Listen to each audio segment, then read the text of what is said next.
Hey, what's up everybody? Landan with Eddie Bauer. Landan with Eddie Bauer. Hey, what's up everybody? Landan with LMR.com. We're back on the 1996 Eddie Bauer Bronco with some simpler parts today, but kind of working our way towards the goal for this Bronco is just to kind of spruce it up, kind of get it back to fighting shape. It's a really good example of a Torador red Eddie Bauer Bronco, but like anything, you know, once you start to look over stuff, you're like, I'm gonna replace that, or I'm gonna refinish that. The list goes on, and for those of you watching, you know exactly where I'm coming from. But anyways, let's get down to business. The pieces and parts that we're gonna be talking about today is the latch cable that connects to the bracket on the door handle and to the latch itself. And then we're gonna show you how to replace the door handle. Door handle is really easy. The latch, not so much, but hopefully this video will help you out and get you in the right direction if you're needing to replace your cable. And you're probably asking, well, how do I know if I need to replace my cable? Depending on the scenario you find yourself in, the cable could be stretched, meaning that when you actuate the handle or you lift up on the handle, it doesn't actuate the door latch. An eyelet may be broken, preventing the handle from actuating the door latch. Or if you bought a project truck where nothing is there, this video can help you get some of this stuff resituated.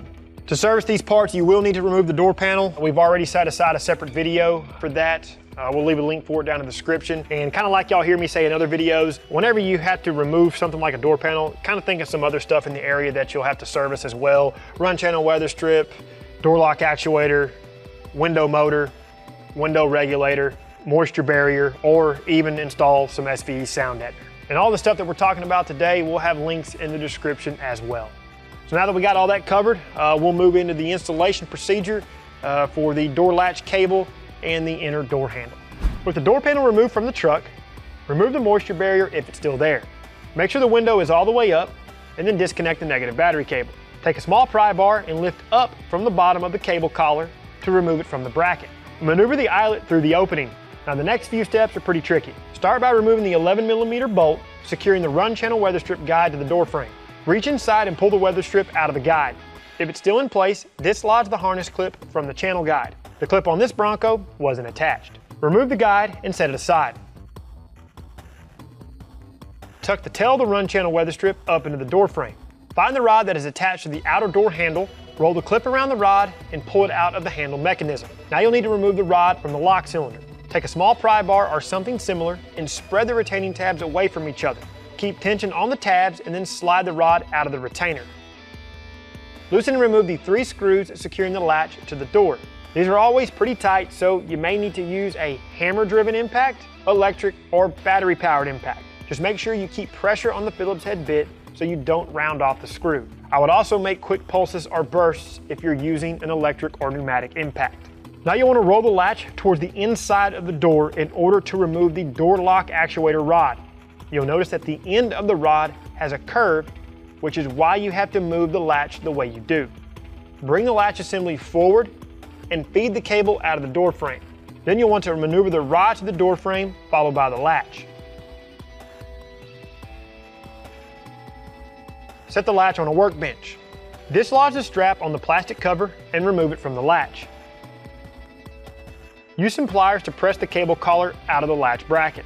Pull the lever up and then maneuver the eyelet out of its position. The cable can now be fully removed.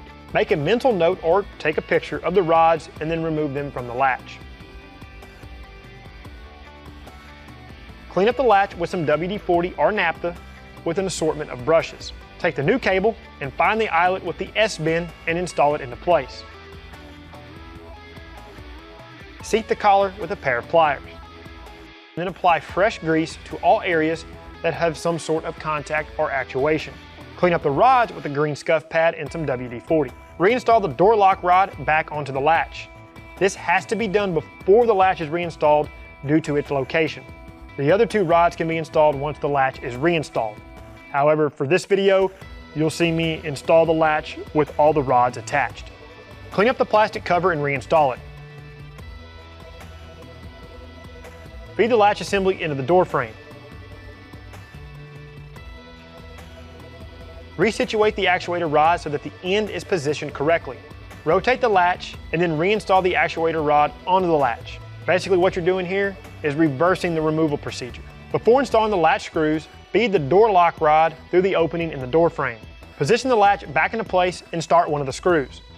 Install the other 2 screws and then fully tighten. Go ahead and install the other 2 rods.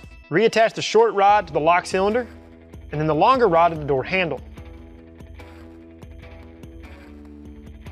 Clean up the bracket on the door frame and then apply some all-purpose grease to the eyelet contact area. Bring the new cable through the opening and install the eyelet into place. Use a pair of pliers and fully seat the collar on the cable into the bracket. Check for operation and make sure everything works correctly. Replacing the handle is next, and it's really easy. Use a 6-inch extension and an 8mm socket to remove the hold-down bolt. Remove the handle and clean up the area if desired. Place the opening in the handle over the small tab on the bracket. Reinstall the bolt and fully tighten. Now we need to reinstall the run channel weather strip guide. Position it in the door frame and up into place. Make sure the tabs at the top of the guide are situated correctly within the bottom area of the B-pillar. This is very difficult to capture on camera, but you'll know when you have it properly seated. Align the bracket on the guide with the opening in the door frame. Reinstall the previously removed bolt. You'll want to align the floating washer on the bolt with the existing witness marks and fully tighten. Reinstall the run channel weather strip into the guide using a plastic pry tool. Go ahead and check over your work. Now you can continue working on other things in this area or reinstall the door panel. After that, you're good to go. All right, people, so that's a wrap. Like I said, easy parts, but due to the location, the process is kind of tedious. So we hope this video will be of value to you. Due to the location, it is difficult to capture some of these shots. So it may be one of those where you kind of have to pause, rewind, and maybe even pause in general and kind of study what it is that we're showing on screen. But if you have any questions, just drop us a comment and we'll get you taken care of. As always, if you find value in what we do, consider liking the video, subscribing to the channel, and turn on notifications. And then until we see you in the next one, for all things OBS Bronco, keep it right here with the real enthusiast, LMR.com.